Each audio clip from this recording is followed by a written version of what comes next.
विचार सार परमा माद्यां जगत् व्यापिनी वीणा पुस्तक धारिणीम भयदां जाड्यन्धकारापहाम् हस्ते स्फाटिकमालिकां विदधतीं पद्मासने संस्थितां वन्दे तां परमेश्वरीं भगवतीं बुद्धिप्रदां शारदाम् येनाक्षरसमाम्नाय मधिगम्य महेश्वरात् कृत्स्नं व्याकरणं प्रोक्तं तस्मै पाणिनये नमः।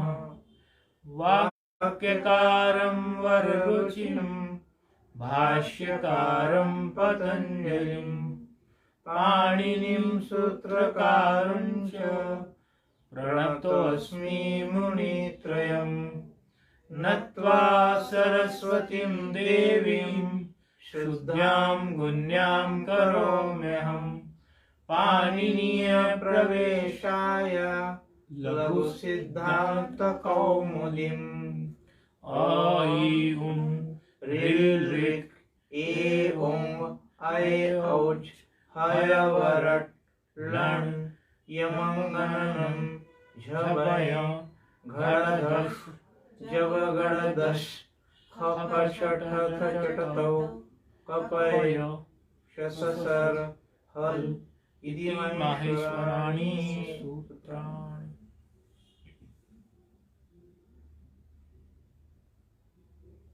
ऑनलाइन वालों को प्रश्न ये है कि वृत्ति कहती थी कि जो प्रत्याहार जो है वो जो हम प्रथम आदि को लेके और अंत इत को लेकर जो हम कोई प्रत्याहार बना रहे हैं, लेट से अण, ऐसा हम कोई प्रत्याहार बना रहे हैं, तो उस स्थिति में वृत्ति कह रही थी कि वो स्वस्य, तो स्व से ग्रहण कल आदि का हो गया था, इस पर चर्चा हो गई थी, स्व से स्वयं से ग्रहण कल आदि का हो गया था, तो वो अपनी और अपने जो अंत वर्ण दोनों के मध्य में जो आएगा उन सब की संज्ञा करेगा, यानी मध्य में आने वाले भी सब आने चाहिए, ये प्रश्न था। लेकिन जब हम प्रत्याहार बनाते हैं कोई और माहेश्वर सूत्र 2 या 3 माहेश्वर सूत्र को उपयोग करके हम प्रत्याहार बनाएं, 2 या 3 माहेश्वर सूत्र आ गए मध्य में और उनके वो इत संगत जो वर्ण हम कह रहे हैं वो भी बीच में आ गए, लेकिन वो बीच में आने के बावजूद भी तो नहीं हुए।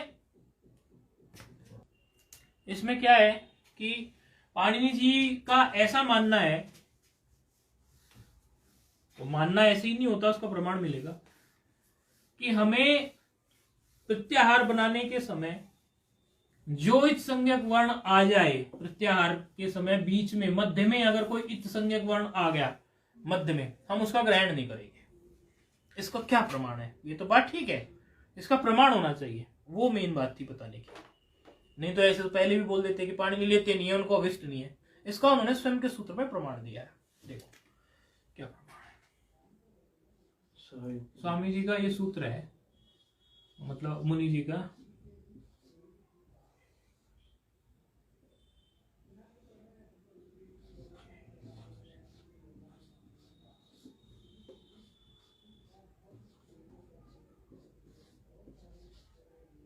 है कि नहीं ये सूत्र? उपदेशिया जन्नासी के सूत्र है।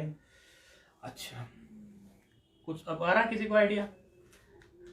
तो दे दो फिर आइडिया। आप लोग हाथ भरने लग गए हो अभी, तो हिंट से आप लोगों ने हाँ भर ली है, तो कोई बता दो फिर, मजा भी आता है फिर, क्योंकि देखो हम तो घिसने के लिए बैठे हैं सब लोग यहाँ आपस में, कोई इसमें ऐसी बात नहीं है। आप अब बता दो आप लोग। सूत्र के हिसाब से तो उपदेश में जो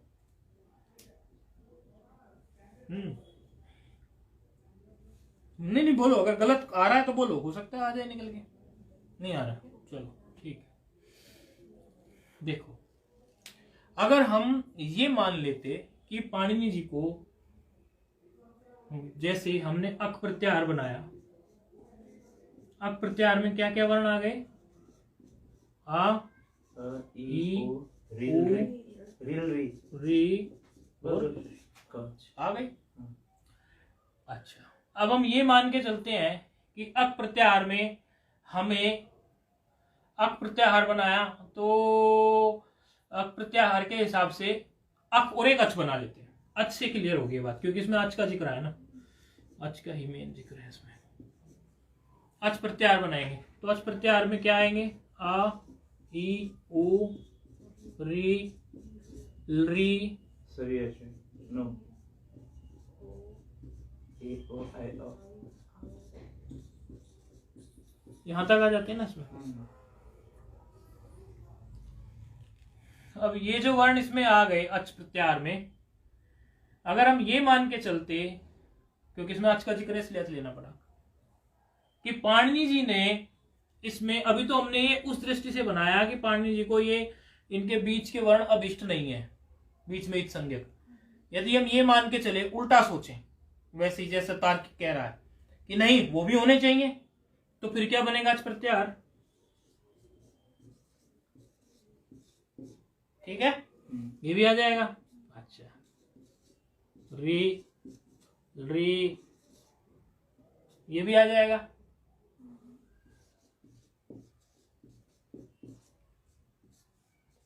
ये भी आके खड़ा हो जाएगा, क्योंकि सब लेने हैं, हम उल्टा सोच रहे हैं, उल्टा सोच रहे हैं।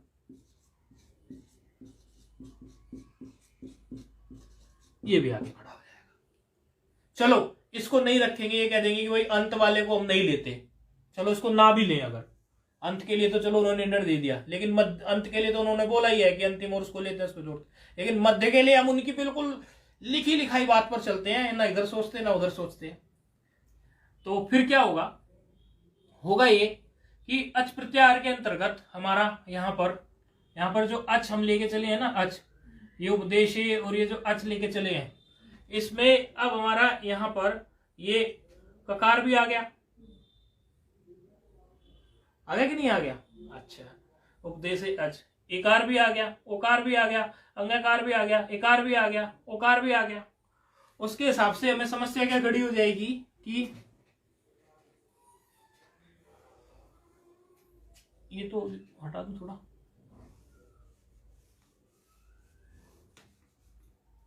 ये क्या है आपको पता है ना, यहां पर ये सूत्र इस तरह से है, ये है, ये तो पता है ना आपको, इस तरह से है, ये हटा दो, चकार है, मतलब चकार से चकार हुआ, यानी अच है, ये अच, ये अच है। अच्छा, अब अच में अगर हम ये अच के हिसाब से लेके चलेंगे इसको, तो आगे क्या है?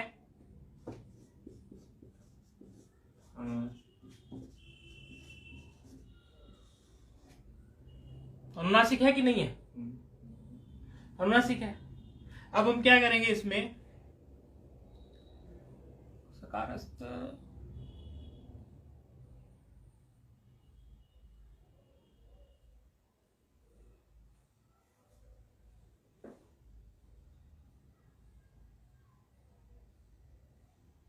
हाँ ठीक है, आगे एक और भी है ना वर्ण, वो हमने छोड़ दिया उसकी वजह से, इसलिए मैं सोच रहा हूँ, मैंने कहा ये तो छोड़ दिया ना हमने, तो उसी से सारा खेल है ना ये। अच्छा, तो पहले आ ही गया अनुनासिक, इस तरह है, और इसके बाद क्या है? अनुनासिक के बाद में है सूत्र का अनुनासिक इत। अब हमारा ये तो आपने देख ही लिया है, थोड़ा कहीं ना वहां बैठे होते हैं तो उनके लिए थोड़ा एक कठिन पड़ जाता है, तो थोड़ा साफ साफ सा छोटा छोटा सा ऐसा सा करके, क्योंकि आज जब मैंने उनकी बातें सुनी तो उससे मुझे लगा कि शायद उनको कठिन पड़ रहा है। अभी कुछ विचार नहीं करना है। उपदेश अज अनुनासिक इत एक सूत्र है, उस उपदेश अज अनुनासिक में जो उसका उत्तर पद है थोड़ा उसको तोड़ लिया है, अनुनासिक लिख लिया है, ये यहाँ पर इत भी है, सूत्र का ही अंग है ये, और ये इत है, ये रख लिया। अब अगर आपकी थोड़ा सा इंट्रोडक्शन है इको जणसी संधि के साथ, अब अगर यहाँ पर हम देखेंगे कि ये हो क्या रहा है, उपदेश अज अनुनासिक इत में ककार में अकार है आप सब लोग इसको इस प्रकार भी लिख सकते हैं, ये इस तरह और ये इस तरह, है कि नहीं, और ये इस तरह। देखना बहुत सारी चीजें आके इसमें खड़ी हो जाएंगी। ये इस तरह। तो चलो इस संधि का तो आप लोगों को कोई विचार करना नहीं है, क्योंकि आपने पढ़ी भी, मतलब इसका तो कोई जिक्र नहीं है। लेकिन यहां अगर हम इस तरह करें, अनुनासिक, तो आप एक बार अगर याद हो, पहले वैसे संस्कार तो सबको है, इको यानी संधि क्या कहती है, कुछ याद हो? ये संधि है, क्या कहती है? के स्थान पर यहाँ आदेश हो, अच पर होना। हाँ, मतलब इसमें कोई ऐसी बात नहीं है, खुल के वो तो आपने पढ़ी है, आसान है। इक के स्थान पर यण हो, ये कहती है, और उत्तर पद में क्या हो? अच हो। अच्छा, इतनी सी ये संधि है। तो इक इक कहां मिल गया इसको?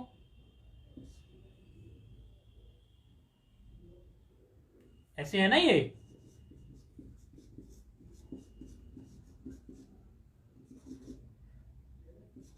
ऐसे तो है ये पद। इक मिल गया ना इसको यहाँ पर। जी, मिल गया। इक मतलब ये इक नहीं, इक का ई ये मिला, इक प्रत्याहार का ई।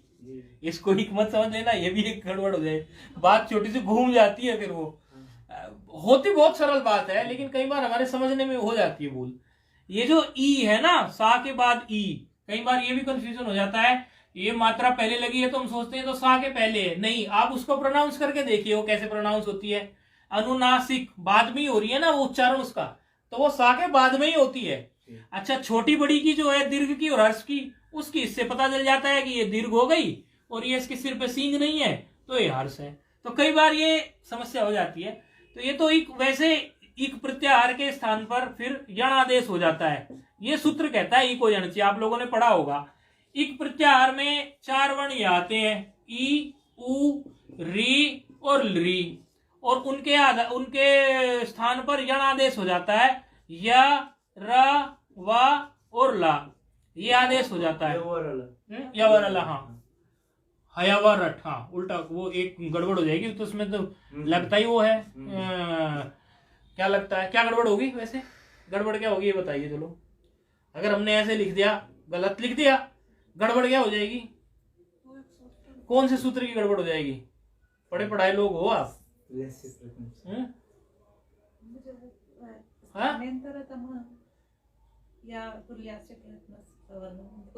नहीं, इसमें तो केवल ये यथासंख्या उपदेश समानाम ही लगा देता है, सीधे लग जाता है, उसकी गड़बड़ हो जाएगी फिलहाल। तो स्थानीय अंतर तुम्हें की बात भी सही है, लेकिन फिलहाल खैर, और ज्यादा ये सूत्रों का हम उच्चारण कर देंगे तो कुछ लोगों के लिए कॉम्प्लिकेटेड हो सकता है, इसलिए उनका मैं जिक्र नहीं कर रहा हूँ। वो सोचेंगे एक सूत्र की तरफ चले थे, 4 और निकाल दिए। और शुरू में हमें भी होता है, देखो पहली बार विद्यार्थी पढ़ता होता है, इसमें कोई चिंता की बात नहीं है। कहना मैं ये चाह रहा हूं कि ये इक प्रत्याहार का ई वर्ण जो है, ये अनुनासिक में यहां बैठा है सा के बाद में, और का को हमने अब क्या मान लिया है? अच। का को क्यों अच मान लिया?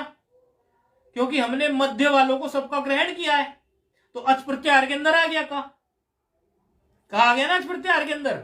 अगर हम उसी मोटी बुद्धि से चले कि मध्य को भी हमें लेना है, भले वो इत हो, उन मध्यों को भी हमें लेना है, तो मध्य ले लिया था तो अच प्रत्याहार में क्या क्या आ रहा था? आ, ई, उ, री, ली, और पूरे नहीं सारे चीज आ गई उसके अंदर। मतलब हमने एक भी वर्ण छोड़ा ही नहीं। आ, उ में भी यहाँ डकार भी आ गया, यहाँ ककार भी आ गया, अभी ककार की बात हो रही है यहाँ, तो ये ककार भी अच ही तो बन गया। फिर अच बन गया, अच बन गया तो इको यणची को तो मिल गया। इको यणची को सामने अच ही तो चाहिए, इको यणची इक के बाद अच चाहिए उसको। इक तो यहां मिल गया, इक तो यहां मिल गया, इक यहां मिलने के बाद में अच उसको का जो है अब अच बन गया, क्योंकि हमने वो पाणिनि जी का दिमाग तो लगाया नहीं, अपना दिमाग लगा दिया उल्टा। का तो उनको अच मिल गया और ई ये मिल गया, तो फिर क्या हुआ? इको यणची लग जाएगी झट से। इको यणची सूत्र का क्या बना देगी? अब सूत्र कुछ था, बन कुछ और जाएगा। इकार के स्थान पे क्या हो जाएगा? यकार है, हो जाएगा कि नहीं हो जाएगा? इकार के स्थान पर, मैं को जबरदस्ती नहीं कर रहा हूं, अभी सूत्र से ही चल रहा हूं, यकार हो जाएगा और जोड़ दोगे भाई। ई के स्थान पे तो ये होता ही है ना, ई के स्थान पे यकार होता है, तो ई के स्थान पे यकार होके और फिर उसको जोड़ दोगे, आपका हो गया, बस बात खत्म हो गई। अब देखो आप, अब इसमें फिर अगर आगे के किसी सूत्र को देखेंगे तो संस्कार के लिए बता रहा हूं, तो एक सूत्र है लोपो वयोरवली। अब उल्टे चल रहे हैं, हमने ये मान लिया कि सब बीच के भी लेने हैं, और देख लो उससे क्या अनिष्ट होने जा रहा है अभी। फिर अगला सूत्र हमने ले लिया ये, अच्छा हम एक ही रखेंगे, इस तरह हम जिसके सामने कर दे करेंगे ना वो सूत्र माना जाएगा ना, उसको सूत्र, कहीं आप कंफ्यूजन ना हो, बहुत सारे लिखे ऐसे कर दिया ना हमने, तो हम अपने अभ्यास में भी लिखते हैं। ये ना कंप्यूटर साइंस का होता है, मैं पहले से आदत है इसकी करने की, आपको कुछ और करना हो तो वो कई लोग ओमियो स्वस्तिक भी बना लेते हैं, मैंने कई शास्त्रों के रचयिताओं को देखा है, उन्होंने कुछ विशेष बात कहनी हो तो उसके सामने ओमियो स्वस्तिक बनाते, तो उससे तो ये लोपोवैरवली सूत्र लग जाएगा। अब लोपोवैरवली क्या करता है, ये क्या करेगा कि लोप कर देगा किसका, यहां पर ये वल प्रत्याहार में कुछ आता है तो वाका और लोपो वयोरवली, हाँ वाका और यकार का लोप करता है, तो यहां यकार इसको मिल गया, तो अब क्या सूत्र क्या बन जाएगा, अनुना स, यकार का लोप हो गया ना, हाँ ठीक है बिल्कुल। अब सूत्र क्या बन गया, उपदेशे अज अनुनासकः इत, इस तरह सूत्र घटित हो गया। ये तो गलत हो गया, ये तो सूत्र बदल गया। इसीलिए पाणिनि जी ने ये अपने सूत्र से ही समझा दिया कि भाई उनका ग्रहण नहीं होना है।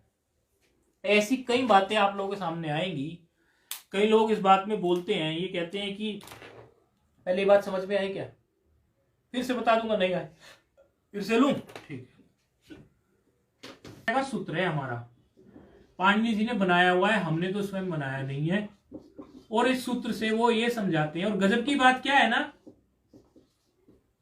गजब की बात ये है कि कुछ बातें जो पाणिनि जी से कई लोग ऐसा बोलते हैं कि भाई ये बात फिर कात्यायन ऋषि ने क्यों वार्तिक में लिखी, ये बात जो है पतंजलि ने महाभाष्य में क्यों लिखी, इसका मतलब तो ये हुआ कि कात्यायन जी की बुद्धि पतंजलि से तेज थी, इसलिए वो कात्यायन की बुद्धि पाणिनि जी से तेज थी, और वैसे भी आता तो है ही पाणिनि जी मंद बुद्धि थे। मूर्ख लोग ऐसी बातें करते हैं, तार्किक लोग। अच्छा, उसमें फिर वो क्या कहते हैं, इस बात का प्रमाण क्या देते हैं, प्रमाण बताऊंगा मैं कि आप ही देख लो। कोई भी वार्तिक आता है, जैसे एक वार्तिक आता है शस छोटी, अब शस छोटी में उन्होंने टकार तक लिया था अट को, फिर उन्होंने उठा के उसको बोला टकार तक मत लो, आयवर अट के उसको यमगणनम के मकार तक ले जाओ। बोले देखो वार्तिक ने की ना शुद्धि, पाणिनि जी से तो नहीं की ना, ऐसा ऐसा तर्क खड़ा कर देंगे।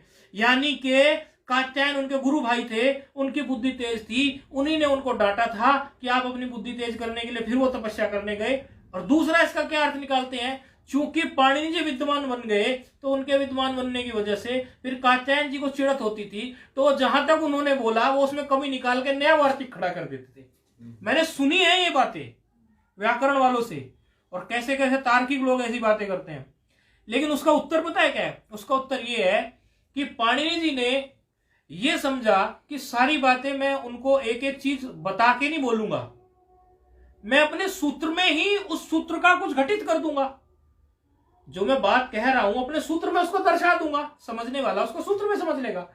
अब वो ये कहना चाहते थे कि भाई मुझे ये जो प्रत्याहार है, इन प्रत्याहारों के बीच में जो इत संज्ञक वर्ण है, आई यूण में नकार है, रील रिक में ककार है, ए ओंग में अंगकार है, ऐ औच में चकार है, ये जो सब इत संज्ञक वर्ण है, इन इत संज्ञक वर्णों का प्रत्याहार बनाने के समय पर ग्रहण नहीं होना चाहिए। तो इस बात को उनको बार बार द्योतन करने के लिए कुछ कहना नहीं पड़ा, उनके अकल हो तो उनके सूत्र से ही समझ लेंगे कि इस सूत्र में उन्होंने वो बात स्पष्ट कर दी। यदि वो उन सब का ग्रहण कर लेते तो अच प्रत्याहार पहले, तो हमारा अच प्रत्याहार जो पाणिनि जी के अनुसार है वो ये होता है, आई उ रे रे ए ओ आई औ, ये अच प्रत्याहार होता है। अगर हम ग्रहण कर लें, उन तार्किकों की बात मान ले, तो अच प्रत्यार क्या बन जाएगा, वो बन जाएगा अ ई उ, नकार भी आ गया, री री, ककार भी लेना पड़ेगा क्योंकि ग्रहण करना है। वो तार्किक कह रहे हैं नहीं मध्य वालों को ग्रहण करो, ये प्रत्यार ये माहेश्वर सूत्रों के मध्य में आ रहे हैं ना, ये सब माहे 14 सूत्रों में, ये बात यहां तक समझ में आ रही है ना। फिर ए ओ फिर वो भी लो, फिर आई औ, चलो चा को छोड़ दो कोई बात नहीं, लेकिन ये मध्य के तो आपको लेने ही पड़ेंगे, ये जो मध्य में आए अच तक के, ये क्योंकि आपने खुद बोला है वृत्ति में कि मध्य की भी संज्ञा करता है, तो लोग उल्टा सोचने वाले, ऐसा समस्या उससे क्या खड़ी हो जाएगी खुद। फिर उपदेश अर्जुनासिक जो सूत्र है, क्योंकि गजब की बात यह है अगर कोई अभ्यास करना चाहता हो, किसी ने लघु पूरी कर ली और उसको लघु का ही अभ्यास करना है, और वो एक किसी के अंदर ये भावना होती है ना कि मैं तो पाणिनीय सूत्रों से ही मेरा पुण्य जगेगा, ऐसा तो पूरे लघु का अभ्यास वो 4000 सूत्रों में ही कर लेगा, केवल सूत्र में, वृत्ति तक भी उसको जाने की जरूरत नहीं है।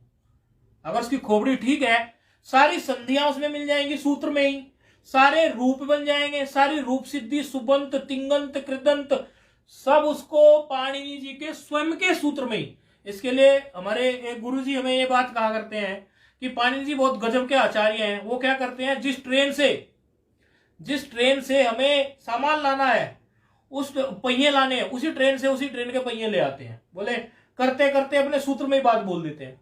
तो इस सूत्र में ही उन्होंने स्पष्ट कर दिया कि अगर मैं ये इनको ले लेता तो यहां पर क्या हो रहा है, नासिक आराम से बैठा है, ये सकार के बाद जो इकार है वो आराम से बैठा है।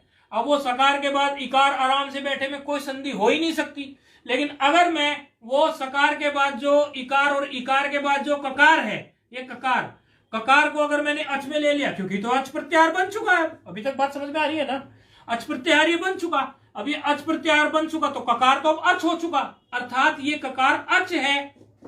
और यहां जो नासिक में जो सा का जो इकार है, ये उसको ई मिल गया, इक प्रत्याहार का उसको यहां पर ई मिल गया, और अच सामने चाहिए। तो इको यणची जो सूत्र है, इको यणची सूत्र की वृत्ति कहती है कि अगर ऐसी कंडीशन मिल जाए कहीं कि इक हो और पर पद में उसके आपको जो है अच मिल जाए, तो आपको वो इक के स्थान पर यण कर देना चाहिए। तो फिर तो क्या होता, फिर गड़बड़ क्या होती, इसको हमने अच मान लिया, वैसे तो अच है नहीं है, लेकिन हमारी उल्टी बुद्धि से हमने इसको अच मान लिया, ये अच है तो शर्त मिल गई, तो ई के स्थान पर फिर यकार हो जाएगा, फिर ये अनुनासिक पद ऐसा बचेगा ही नहीं, फिर तो ये अनु ना और सा ऐसा छोटा, और फिर इसके स्थान पर यकार, और फिर वो का तो बैठा ही है अपना आराम से, क्योंकि वो तो अच है, उसकी तो कोई बात ही नहीं है। इस प्रकार बन गया है, तो फिर अनु ना ऐसा रूप बन गया, कुल मिला के रूप ये ऐसा आ गया, सूत्र पाणिनि जी का ऐसा बन गया, ये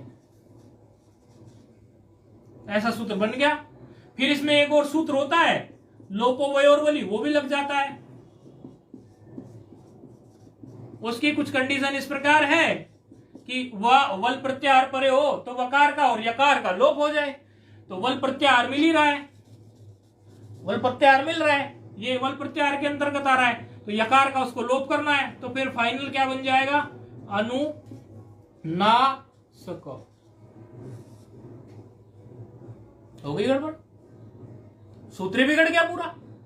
अर्थात अगर उनको लेना होता तो वो का को भी अच्छी मान लेते, इसलिए उन्होंने का को अच नहीं माना। इसका मतलब ये निकला है कि उन्होंने जो बीच बीच में जो भी इत संज्ञक वर्ण आए उनको उन्होंने जो है इग्नोर कर दिया, उपेक्षा कर दी। ये उनके सूत्र से द्योतन होता है। ये एक बुद्धि घिसने का, शास्त्रार्थ करने वाले, शास्त्र लिखने वाले ऐसी ऐसी बातें ढूंढते हैं जिन्होंने अब इतनी जीवन भर व्याकरण में लगा दिया है, तो लाते हैं। और व्याकरण का काम क्या है, और बुद्धि को घिसने का काम है ना। तो ये था, अब तो आया पकड़ में, नहीं एक बार और चल सकता है सिस्टम, अब ऐसी बात नहीं, समझ में नहीं आएगा तो चलाएंगे कई बार भी। तो ये बहुत मजेदार बात है। और ये एक क्या है कि आप लोगों को भी जो ये कह देते हैं ना यहाँ पर, उनको बहुत मिलते हैं ऐसे लोग, बोले हमारी तो लघु हो गई, भंडारे करते हैं उनके सामने, उनसे बस ये बात पूछ लो, फिर आपकी लघु तो हो गई, बोले और हमारी तो हुई नहीं, हम तो बालक है अभी लघु में, अपने को बालक बता दो, हम भी बालक, सब बालक है, वही तुम्हारी तो हो गई, तो तुम तो बड़े हो गए अब, तो अब हमें बस ये बता दो, ये बात वो बताएगा ही नहीं, ये नहीं, वो इसलिए नहीं बताएगा क्योंकि उसने गंभीरता से पढ़ा नहीं होगा। जो गंभीरता से पढ़ता है वो कभी ये कहता ही नहीं मेरी हो गई, वो तो कहता है चिंतन चल रहा है। वो ऐसा नहीं, वो अहंकार में नहीं फूलता फिर। तो इस तरह की ये बातें भरी पड़ी है पुस्तकों में तमाम प्रकार की। तो ये थी, हमें बतानी थी ये। अच्छा, अब हम कहाँ चलते हैं। ये बहुत बड़ी रीढ़ की हड्डी की जैसी है ये हमारे प्रत्याहार सूत्र। और ये प्रत्याहार जो हम बनाते हैं, सूत्रों से जो प्रत्याहार बनाते हैं, वो अगर हमारी खोपड़ी में ठीक ढंग से नहीं होते ना तो पुस्तक खोल खोल के हम देखते रहते हैं। अक जो है ना, अक प्रत्याहार बताए थे ना हमने कल की 42 प्रत्याहार है लघु के हिसाब से। अक प्रत्याहार में आप ये बताइए कौन कौन से वर्ण आए। तो अब क्या उनको पाठ तो बहुत करते हैं लेकिन थोड़ा विचार भी करना पड़ता है, लेकिन वो विचार करने के लिए बैठने का उनको समय ही नहीं है, वो तो सारा समय पाठ भी निकाल दे रहे हैं। उन्होंने क्या किया, झट से पुस्तक खोली और पुस्तक में देख के बताने लग गए। आचार्य जी हंस पड़े, हंस के बोले ये तो मुझे भी पता था, पुस्तक में तो सब लिखा है, मैं तो तुम्हारे मस्तिष्क से पूछ रहा हूं। अरे तुम्हारे दिमाग में माहेश्वर सूत्र फिट होने चाहिए, बल्कि तुम्हें यह भी पता होना चाहिए कि उस प्रत्याहार में इतने वर्ण हैं। यदि तुम इतना दिमाग को नहीं चला रहे, तुम्हारे अंदर तो एकदम रील जैसे चल जाना चाहिए। तो उसके लिए भी हमें तैयारी करनी है। तो ये हमारा जो होते हैं उसमें अगर आप उल्टे से देखोगे, आप अपनी अपनी पुस्तक में अगर उल्टे से देखोगे तो ऐसे बनाओगे उल्टे से, तो वर्ग के पंचम वर्ण, चतुर्थ वर्ण, प्रथम वर्ण, ऐसे ये सारे अगर आपको उस तरीके से देखना है। प्रत्याहार आप माहेश्वर सूत्र आपके दिमाग में है, माहेश्वर सूत्र आपके दिमाग में है तो नीचे से उठाओगे तो प्रथम द्वितीय बन जाएगा, ऊपर से उठाओगे तो पंचम चतुर्थ है, तृतीय चतुर्थ है और द्वितीय और प्रथम वर्ण बन जाएगा। तो याद है किसी को तृतीय कौन से होते हैं वर्ग के? हाँ, और पंचम और द्वितीय यही मार खाता आदमी। लेकिन बता तो दिया आपने। तो आप कैसे भी माइंड में अपने सेटिंग बना लेना। ये पांचवे हैं वर्ग, ये वर्ग के पांचवे। जो जिन लोगों ने बनाई नहीं है माइंड में, हो सकता है ऑनलाइन वालों की ना बनी हो, तो वो दिमाग में ये रख लो अपने, ये जो वर्ण है कि ये पांचवे हैं, ये चौथे हैं, ये ऐसे हैं, ऐसे, इनको सब रख लो।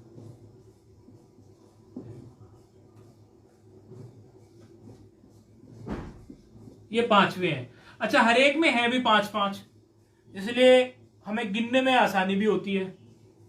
ये चौथे हैं। जैसे ऊपर से चलते हो आप तो 5-5 उठाते चले जाओ। पहले एक बार मुझे तो ऐसा लग रहा है जो ऑनलाइन है उनको मैंने तरकीब सिखाई थी शायद।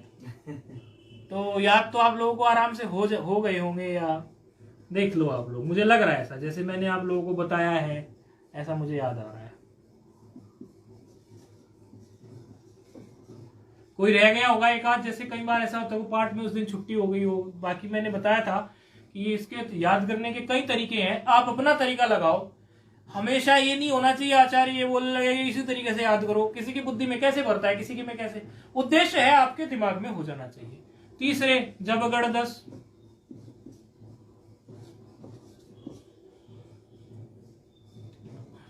दूसरे बताना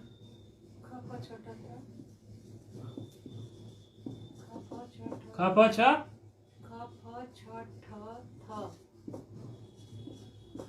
1 2 3 4 5। प्रथम कौन से होते हैं महाराज? क ख ग घ ङ। कौन से? क ख प्रथम बताओ। चट त क चट त क। ठीक है, तो ये अपने खोपड़ी में बैठा लो। फिर क्या होगा कि कोई प्रत्याहार लेंगे ना तो झट से बोल दिया करेंगे कि वर्गों के ये पांचवे, चौथे, तीसरे तो हैं ही इस प्रत्याहार में, उसके अलावा ये भी हैं। एक माइंड में आप अपने अच्छे से ये बैठा लो। आप लोगों को मैंने इसका पहले बोला हुआ है, नहीं तो मैं इसकी और भी घिसाई कर सकता था। मुझे लगा ये आपको मैंने एक बार बताया है, मेरे याद आ गया। लेकिन फिर भी अगर लगे कोई दिक्कत हो रही है तो बताना। ऐसे करके हमने 42 प्रत्याहारों की बात की थी। बाद में हमने 44 प्रत्याहारों की भी बात की थी। 2 प्रत्याहार जो हमारे थे उनकी बात हमारे सामने इसलिए आई थी क्योंकि जो एक र प्रत्याहार बनता है उस र प्रत्याहार के लिए कई आचार्य उस र प्रत्याहार को नहीं मानते इन 42 में, तो वो इसीलिए उसको भिन्न रखते हैं। लेकिन र प्रत्याहार भी उत्तर शास्त्रों में सब जगह, उत्तर क्या, अभी उरण रपर सूत्र आएगा उधर ही प्रयोग हो जाएगा, ये तो उसको मानना ही पड़ जाता है। तो 42 में नहीं गिनते तो आपको फिर वैसे मानना चलेगा। लघु में आप खोल के देखेंगे, आपके पेज नंबर पे सामने आपके हैं, ये टेबल सी बनी हुई है, एक सारणी सी इस प्रकार की है कुछ, उसमें आप अक से लेकर और हश तक टोटल 42 प्रत्याहार आप लोगों के सामने है।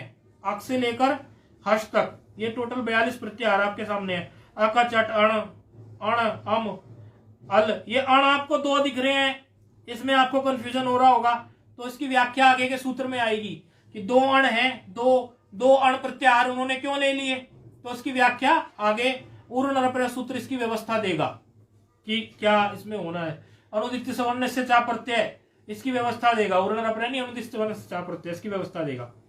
आगे अश है, इक है, इच है, इण है, उक है, ये जितने भी प्रत्याहार है, ये आपके रात को सोते समय, बैठे समय, घूमते हुए, टॉयलेट में, बाथरूम में, चलते फिरते, माइंड में एक बार सब घुमा लेना कि रफली, मतलब एक या रैंडमली हमने पूछा, रफली क्या रैंडमली हम पूछे, बता दो झश, एकदम आपके दिमाग में रील सी घूमनी चाहिए कि झश क्या है, कि झबाया वाला तो झा है और शकार है जबगड़दश वाला, तो झा से लेकर और जबगड़दश के शाह तक जाएंगे, झट से आपके दिमाग में आ जाना चाहिए। और फिर क्या आ जाना चाहिए कि झबाया से पहले हम ले ले जबगड़दश क्या है, जबगड़दश है हमारा तीसरा वर्ग के तीसरे हैं, और झबाया वाला कौन सा है, बोले वो है चौथा, झबाया गाढ़ा दा, ऐसे तो कितने आ गए, बोले इस तरह से, बोले 10 आ गए, खोपड़ी में सेट हो जाए, बोले 2 आ गए, इसमें चौथे आ गए और तीसरे आ गए, है ना, ऐसे बैठ जाना चाहिए। तो आप लोगों के दिमाग में ऐसे बैठ जाना चाहिए। बाकी के जो 2 प्रत्याहारों की बात आती है, वो आप लोगों को बताई थी कि 2 प्रत्याहार जो और एक्स्ट्रा गिने जाते हैं, वो एक तो ये प्रत्याहार होता है, ये आपको इन 42 में नहीं दिखेगा, ये जो लघु में जो 42 दिए हुए हैं इनमें ये नहीं दिखेगा, लेकिन ये प्रत्याहार जो है ये प्रमाणित है, ऐसा नहीं है कि ये ऐसे ही है, ये प्रत्याहार अच्छी तरह से अब हमारे आचार्यों के द्वारा प्रमाणित हैं, उत्तर शास्त्रों में इनका जिक्र है। एक और है, ये दोनों ये उणादि होते हैं ना, उससे बनता है ये।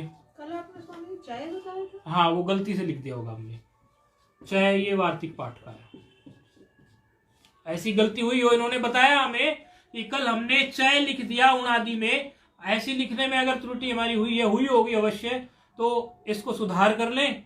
वो हमने उणादि का जिससे वाला जो प्रत्याहार है वो यम है, ठीक है, चय वार्तिक वाला है, तो ये 3 और एक्स्ट्रा हो जाते हैं, फिर उनको कहीं 2 गिनते हैं, कहीं 3 गिनते हैं, ये इस तरह से ये सब करते रहते हो। लेकिन आपको चिंता नहीं है, ये प्रत्याहार आप सेट कर लो माइंड में। तो एक तो ये बात थी, अब हम एक और गंभीर विषय की तरफ बढ़ रहे हैं। अगला सूत्र आ रहा है उकालो प्लुत। अब ये इसमें ना, इसको तोड़ के भी बोल सकते हैं और इसको झकार भी बोल सकते हैं। इसको अगर संधि तोड़ के बोल दें तो हम हकार भी बोल सकते हैं, लेकिन वो कौन सी संधि है, वही तो हम कह रहे थे ना, जैसे हम ये बोल दें उकालो हर्ष दिग्ग प्लुत, ऐसे हमने तोड़ दी संधि, तो वो हा है उससे हुआ है, वो सूत्र आगे आते जाएंगे, हम ऐसे उच्चारण कर देंगे उकालो अज हर्ष दिग्ग प्लुत, ऐसे हमने कर दिया उच्चारण, वो भी गलत नहीं है, संधि तोड़ के किया है हमने, ये हमें पता होना चाहिए। और ये अगर हम जस्व बोल रहे हैं तो वो संधि पूरा कार्य होके बने होगा, तो उस प्रकार से। तो ये सूत्र आ गया है 1, 2, 27 है इसका क्रमांक, बड़ा मजेदार सूत्र है। इस पर कहानियां भी बहुत हैं और सुनने में मजा भी आता है कहानियों को। हाँ झका ले, तोड़ना नहीं।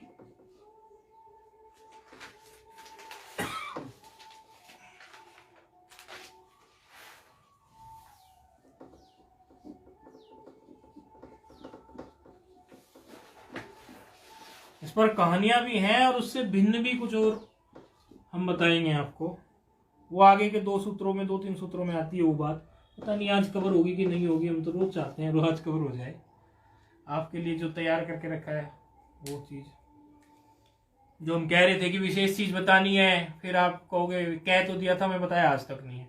वैसे तो ये भी विशेष थी जो आज बताई, लेकिन ये क्या है आचार्य लोग बता देते हैं, लेकिन जो विशेष हम कह रहे हैं वो आचार्य लोग अक्सर नहीं बताते हैं। तो वो इन 3 सूत्रों को लेके है आगे। अब देखते हैं टाइम के हिसाब से कितना कवर होता है, क्योंकि वो शास्त्रार्थ भी जरूरी था। उकालो अर्थ इस प्लुत में क्या है, अगर पद को उसी तरह से हम तोड़ेंगे, क्योंकि पद को तोड़ने की हमारी ये आदत बनी रहनी चाहिए। वस्तुतः शुरू में तो ये चाहिए ही चाहिए, बाद में भले ना भी हो। उकालों को तोड़ लो, अलग ही तोड़ देते हैं पद इस तरह से। आप लोग तोड़ सकते होंगे तो आप तोड़ के रख दिए होंगे आप लोगों ने। प्रथमा, हाँ प्रथमा एक वचन। अच्छा ये है ना, अच्छा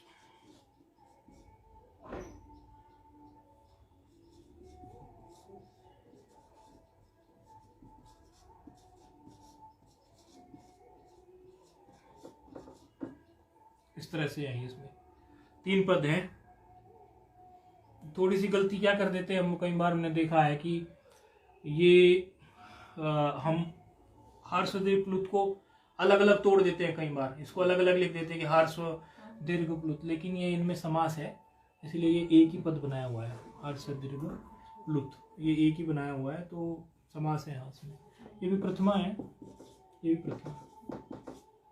ये 3 पद है। इसमें पदों का थोड़ा पता रहना चाहिए, सूत्र में कितने पद हैं। सूत्र की वृत्ति कह रही है ऊश्च ऊश्च ऊश्च व वाम काल इव कालो यस्य सोअच क्रमाद हर्ष दीर्घ प्लुत संजय चात। बाकी तो आगे भेद हैं, वो तो बराबर बोर्ड पे आपको घिसना पड़ेगा, वो खोपड़ी में सेट करने पड़ेंगे। ये कहना चाह रहे हैं कि ऊश्च जैसे बोलते हैं हम, फिर उच्चारित करते हैं ऊश्च, फिर उच्चारित करते हैं ऊश्च, ऐसे। ये इनका जो काल है उच्चारण का, इनका जो उच्चारण का काल है, काल थोड़ा बदल रहा है ना भाई। पहला हमने थोड़ा जल्दी बोल दिया, दूसरा थोड़ा और बोल दिया। पहले अब ये घड़ी आ गई तो सेकंड के हिसाब से इसको मानते हैं, पहले वो सेकंड नहीं मानते थे। तो ये जो हमने अंतर किया, इससे काल बदल गया। ये जो काल बदला, इस काल के समान, इस काल के समान किसी भी अच का इसी प्रकार जब उच्चारण होता है इसी काल के अनुसार, तो उसमें क्रम से जो हमने पहले बोला, वृत्ति में जो लिखा है, पहले ये बोला हमने, फिर हमने बोला ये, फिर तीसरा हमने बोला ये, हाँ वो है ना, वो ये वाला, ये हमने तीनों बोले। समझो इसको बोलने में हमने 1 सेकंड ली, पहले वाले में 1 सेकंड ली, दूसरे वाले में हमने 2 सेकंड ली, तीसरे वाले में हमने 3 सेकंड ली। तो जो क्रम से वो कह रहे हैं ना, यस्य वाम काल इव कालो यस्य सो अच क्रमाद, सो अच क्रमाद, वह जो है किसी भी अच के लिए, सभी अचों के लिए लगेगा ये। या हर्ष दीर्घ प्लुत जो है ये सभी अचों के लिए है ये, इसीलिए अच बोला इसमें। सो अच क्रमाद हर्ष दीर्घ प्लुत, अर्थात ये जो उच्चारण काल है ऊ का, इसको कहेंगे हर्ष। ये जो उच्चारण काल है इसको कहेंगे दीर्घ, और ये जो उच्चारण काल है इसको कहेंगे हम प्लुत। और ये सभी अचों के लिए है। फिर इसमें ये प्रश्न खड़ा कर देते हैं कि अच लेने थे तो अच तो शुरू अकार से हो रहे हैं, पाणिनि जी को क्या सूझ गया उकार उठाया, ये भी तो कह सकते थे। और आ, फिर दूसरा आ, फिर तीसरा आ, ऐसे भी बोल लेते, उन्हें क्या दिक्कत थी। तो इस पर भी कहानी है, आपको पता होगी, सुना दो आज।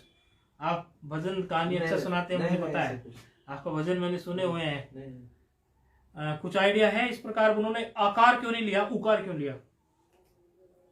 भाई उन्होंने कहा कि अच का जो ये उच्चारण काल है, अचों का जो ये उच्चारण काल है, इस उच्चारण काल को हम जैसे पहले वाला हमने 1 सेकंड में कहा, दूसरा जो है हमने 2 सेकंड में, तीसरा 3 में, थोड़ा स्ट्रेच लेते चले गए। वो जो काल है उस काल को ही हम क्रम से पहले को हर्ष कहते हैं, दूसरे को दीर्घ कहते हैं, तीसरे को प्लुत कहते हैं। अब अचो की बात करी, लेकिन पाणिनि जी ने अचो में उकार ही क्यों ले लिया? ककार भी विकार भी ले सकते थे। और मजेदार बात तो वो होती है कि वो अकार ही ले लेते, शुरू तो आकार से ही हो रहे हैं, आज उकार ही क्यों लिया उन्होंने? तो इसके पीछे कहानी है, आप लोगों को पता हो तो कोई बता दो मुझे, क्योंकि मुझे बोलना कम हो जाएगा, फिर आप में से कोई बोल देगा, आधा काम आपका हो गया। मुर्गे का दृष्टांत है ना, मुर्गा जी, मुर्गा है ना। हाँ हाँ बिल्कुल, आप पकड़े हुए हैं, बोलिए बोलिए। मैं उतना याद नहीं, कोई बात नहीं, फिर भी याद करने की कोशिश करो, कल को आपको पढ़ाना है, फिर आपको कैसे सुनाएंगे आप? ऐसा कुछ नहीं। वो मुर्गा पहले ब्रह्म मुहूर्त में वो ये करता है ना, जाग जाता है, तो वो आवाज निकालता है। तो बिल्कुल सही जा रहे हैं आप, परफेक्ट जा रहे हैं। हाँ ठीक है, कैच किया आपने इनकी बात, इन्होंने बोल दी जो बात बोलने की है, इनको याद है, आपने कैच की। चलो, जो इन्होंने बोली बात उसको मैं और व्याख्यात्मक शब्दों में रख देता हूँ। बात वही है, पाणिनि जी विचार कर रहे थे, इनके काल का निर्धारण कर रहे थे, विचार करते करते रात्रि हो गई। देखो कहानियां हैं ये, इससे याद भी रह जाती है बात। सही। रात हो गई, फिर सुबह हो गई, सुबह होते ही उनको आवाज आई। कभी भी मुर्गे की आवाज, लोग कहते ही हैं कि मुर्गा जब बोलता है तो समझो सवेरा हो गया, ऐसी कहावतें हैं। हाँ। तो मुर्गा बोला, तो मुर्गा कभी भी देखना कैसे बोलता है, कू कू कू कू कू कू कू, कुछ ऐसा बोलता है। तो उसमें उनको वहीं से फिर आइडिया मिल गया, बोले अरे मुर्गा 3 तरीके से बोल रहा है, एक फ्लो में नहीं, मतलब इसका ऐसा नहीं है कि 3 तरह के स्वर मुर्गा निकाल रहा है। पहला स्वर मुर्गे ने निकाल दिया, काला मुर्गा होगा इसलिए हम काला पेन प्रयोग करते हैं। पहले ये बोले कू कू कू कू, ऐसे फिर पूरा चल पड़ा लंबा, थोड़ा लास्ट वाला एकदम लंबा होता है ना थोड़ा, कू ऐसा लंबा, उसी हिसाब से उन्होंने काल निर्धारित कर लिया। वो बोले गजब की मात्रा है मुर्गे। देखो मुर्गा भी हमारा इस समय जो है व्याकरण का एक तरह से गुरु हो गया है भाई। देखो मुर्गे की कितनी महत्वता यहां साबित हुई। उकार को लेना पड़ा उनको, लो भाई ऊ ऊ ऊ ऐसे लेना पड़ा ना हमको, ऊ। देखो मुर्गा गुरु बन गया यहां पर, इसलिए बोले मैं आकार लूंगा ही नहीं, ये कॉन्सेप्ट ही मुझे मुर्गे से मिला है, ये सिद्धांत ही मुर्गे का है, इसलिए मुर्गे को सदा याद करूंगा कि कुकू होती है उसकी, और इसलिए मैं उकार को लूंगा। ये कहानी है इसके पीछे, मजेदार है। ठीक है, अच्छा, तो ये तो पता चल गया हमें कि 3 संज्ञाएं होती हैं। फिर उसमें 3 संज्ञाओं में क्या कहा कि प्रत्येक के उन 3 में से जो 3 है, 3 मतलब कौन से, 3 मतलब कौन से, हाँ ह्रस्व दीर्घ प्लुत।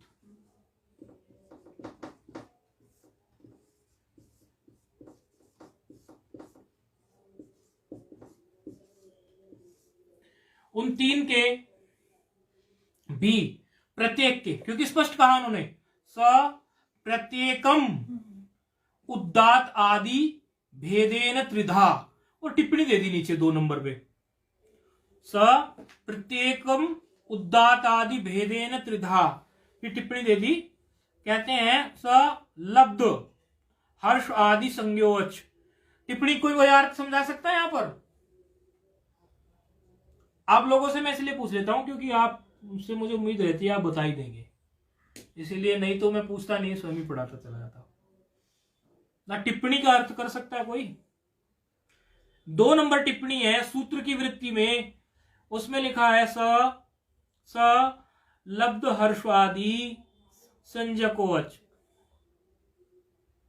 क्या कहना चाह रही है वो? ये कहना चाह रही है टिप्पणी कि ये जो सा है ये उनकी बात हुई है जो पहले से लब्ध है ना, हर्ष आदि लब्ध अर्थात उपलब्ध, तो हर्ष आदि उपलब्ध है ना, पहले से जिक्र आ गया उनका, तो उपलब्ध हो गए ना वो। बोले सा का मतलब ये है, सा मीन्स सा की जगह आप मान के चलना हर्ष आदि, सा का मतलब है हर्ष दीर्घ और प्लुत, सा का मतलब क्योंकि क्या है, हर्ष आदि, तो आदि में दो भी तो आ गए बाकी के, दीर्घ और प्लुत। तो सा का मतलब हो गया हर्ष दीर्घ और प्लुत। बोले ये जो हर्ष दीर्घ और प्लुत हैं, टिप्पणी के लिए तो अर्थ निकालना होता है। अब सा की जगह मानेंगे कि ये जो हर्ष दीर्घ और प्लुत हैं, प्रत्येकम, प्रत्येक जो है, प्रत्येक के तीन भेद हैं। कौन कौन से? उदात आदि भेदेन। तो उदात आदि भेदेन के लिए फिर ये होता है कि आदि और क्या है, उदात तो पता चल गया, तो फिर आदि के लिए आगे के सूत्र पढ़ने पड़ते हैं। ये कह रहे हैं कि इस हर्ष के तीन भेद हैं। कौन कौन से? बोले उदात आदि। आदि के लिए तो अभी आगे जाएंगे। इसके भी तीन भेद हैं, इसी तरह इसके भी तीन भेद हैं, इस तरह तीन तीन भेद हैं इनके स्वयं के भी। तो इस तरह से 9 हो गए कि नहीं हो गए? प्रत्येक के तीन तीन हो गए। हर्ष, अब कौन से उदात आदि होते हैं, उस उदात आदि के लिए सूत्र कल चलेंगे, क्योंकि आज हो गया है टाइम। और इसमें बहुत मजेदार बात है, और ये एकदम नई जानकारी है। तो कल को आपको एक और नई जानकारी ऐसी मिलेगी जो बहुत आपको इंटरेस्ट आएगा, बहुत आनंद आएगा इसमें।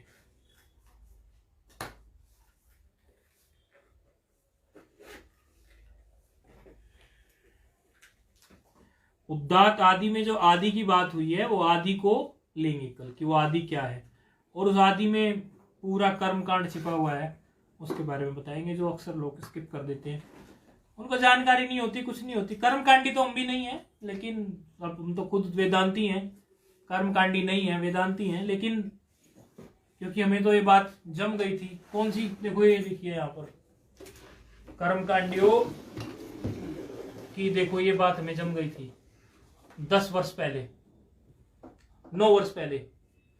परीक्षलोकान कर्मचितान ब्राह्मणो ब्राह्मणो निर्वेदमायान नास्ति अकृत कृतेन। डंके की चोट पे बोली थी महाराज जी ने ये बात। महाराज जी मतलब हमारे गुरु जी अखंडानंद जी सरस्वती। डंके की चोट पे बोली थी, हमने सुनी थी ये 10 वर्ष पहले अपनी व्याख्या में। तब से हमारी खोपड़ी में सेट हो गई थी, और ये तो अभी भी आ रही है। परीक्षलोकान कर्मचितान ब्राह्मणों निर्वेदमान। इसका मतलब ये है, छोटा सा मैं बता देता हूं, कि तुम जितनी मर्जी परीक्षा कर लो, जितना मर्जी तुम देख लो इस बात को। अगर तुम्हें कोई डाउट रह गया हो तो देख लो कि ये जो कर्म कांड है ना, इससे तुम्हें मोक्ष नहीं मिलने वाला। क्योंकि अकृत की प्राप्ति कभी कृतेन, कृत के द्वारा नहीं हो सकती। ओ कर्म कांडियो, ओ ब्राह्मणों, अपने इन कर्म कांडियों का जो तुम ये कर रहे हो ना, ये इसका इतना भी वो मत करो। ये बहुत इंपॉर्टेंट है। लेकिन जब मोक्ष की बात आ जाए तो फिर आप उसको ऐसा मत समझो कि यही केवल है, इससे पुण्य मिलेगा। इसलिए हमसे तो कर्मकांड फिर होता नहीं। हमें तो फिर ये बात आगे सामने आ गई। सबकी अपनी अपनी रुचि होती है, जो करते हैं उनको धन्यवाद है, क्योंकि कर्मकांड में तो सबसे ज्यादा मंत्र है वेद में। उसका फिर आगे ये मंत्र आ गया, तद विज्ञानार्थम। अब तुम्हें अगर उसका विज्ञान करना है उस तत्व का, तो स गुरु मेवाभिगच्छेत। कैसे? बोले समित पाणी श्रोत्रिय ब्रह्मनिष्ठ। समित पाणी होके अपने हाथ में ले जाओ समिधा वगैरह, कुछ लकड़ी वकड़ी जिसको बोलते हैं सूखी, और जाओ गुरु के पास जो श्रोत्रिय ब्रह्मनिष्ठ हो। वो बताएंगे फिर कैसे मोक्ष होता है। तुम जो अपने आप को थोड़ा वेद पाठ करना सीख लिया, उससे अपने आप को महान मानने लग गए, वो भी एक चीज है और बहुत इंपॉर्टेंट चीज है, उसकी कोई निंदा नहीं है। लेकिन आप उसको ही पूर्ण ना समझें, लेके जाएं। आजकल का चेला तो बोलता है कि गुरुजी उस समय तो यज्ञ इत्यादि करते होंगे तो लकड़ी ले जानी पड़ती होगी, आज मैं कहो तो आप एक छोटा गैस का सिलेंडर ले जाऊं क्या गुरुजी के लिए? कंधे पे लेके समित पानी होके जाना है ना भाई, कुछ ले जाना है जलाने की वस्तु। बोला गुरुजी अब लकड़ी तो प्रयोग करेंगे नहीं, तो लकड़ी नहीं प्रयोग करेंगे तो वो ले जाते हैं। चलो मंगला वो करते हैं, पूर्ण होती। ओम पूर्णमदः पूर्णमिदं पूर्णात् पूर्णमुदच्यते पूर्णस्य पूर्णमादाय पूर्णमेवावशिष्यते। ओम शांति शांति शांति।